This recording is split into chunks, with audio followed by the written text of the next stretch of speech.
રાજસ્થાનના શ્રીગંગાનગરમાં 13 વર્ષીય બાળકી સાથે થયેલા દુષ્કર્મના વિરોધમાં ભરૂચમાં ન્યાય યાત્રા યોજાઈ હતી। વિવિધ સામાજિક સંસ્થાઓ અને મહિલા સંગઠનો દ્વારા આયોજિત આ યાત્રા શક્તિનાથ સર્કલથી ભરૂચ જિલ્લા કલેક્ટર કચેરી સુધી નીકળી હતી, જેમાં મોટી સંખ્યામાં મહિલાઓ, યુવાનો અને નાગરિકો જોડાયા હતા।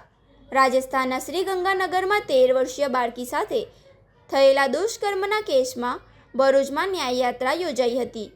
આ રેલી જનહિતાર્થ ચેરિટેબલ ટ્રસ્ટ, અંજલિ યોગ ક્લાસ, સ્ત્રી નિકેતન ભરૂચ, રેવા ફાઉન્ડેશન, અર્પણ ફાઉન્ડેશન, જાયન્ટ ભૃગુ સહેલી ભરૂચ, સંસ્કૃતિ સેવા સમાજ સંસ્થાન, સખી સહિયર મંડળ સહિતની અનેક સંસ્થાઓના સંયુક્ત ઉપક્રમે યોજાઈ હતી।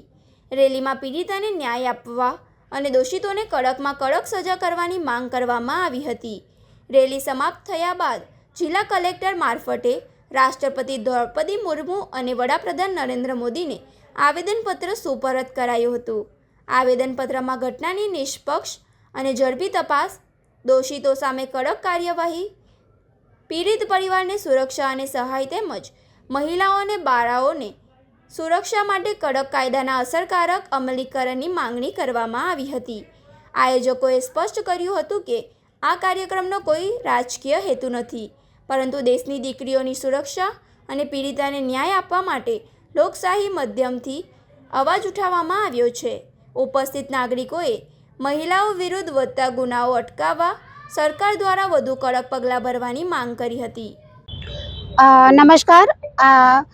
રાજસ્થાનના શ્રી ગંગાનગર શહેરમાં જે કથિત દુર્ઘટના ઘટી છે અને 13 વર્ષીય બાળકી પર અમાન્ય કૃત થયું છે, એ વસ્તુને અમે સખત શબ્દોમાં વગોવીએ છીએ અને એના સંદર્ભે આજે ભરૂચ જિલ્લાની જેટલી બહેનો સંચાલિત સંસ્થાઓ છે એ સંવેદના વ્યક્ત કરે છે અને આ ખૂબ જ શબ્દોમાં આને વખોડીએ છીએ।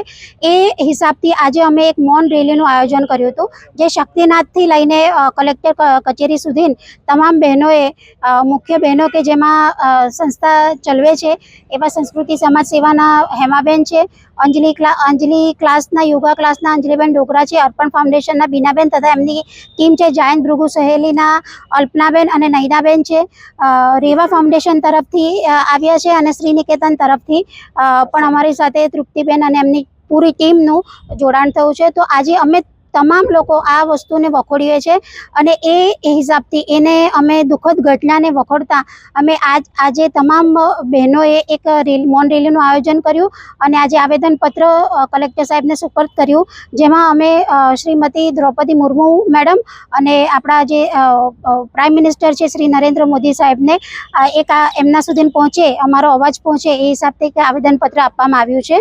અને અમે આશા રાખીએ છીએ કે અમે જે માંગણીઓ કરી છે કે દોષિતને સજા થાય અને ફાસ્ટ ટ્રેકમાં કોર્ટમાં કેસ થાય અને દોષિતને જલ્દીથી જલ્દી ફાંસીની સજા થાય અને જે બાળકીની પરિવાર છે એને સુરક્ષા અને યોગ્ય પ્રમાણમાં વળતર મળે, એ અમારી મુખ્ય માંગણી સાથે આજે અમે તમામ સંસ્થાની બહેનોએ અને તમે જોઈ શકો છો અલગ અલગ જગ્યા પરથી આવેલી તમામ બહેનોએ આ વસ્તુને આવેદનપત્ર પરથી અમે અમારી અરજ રજૂ કરી છે।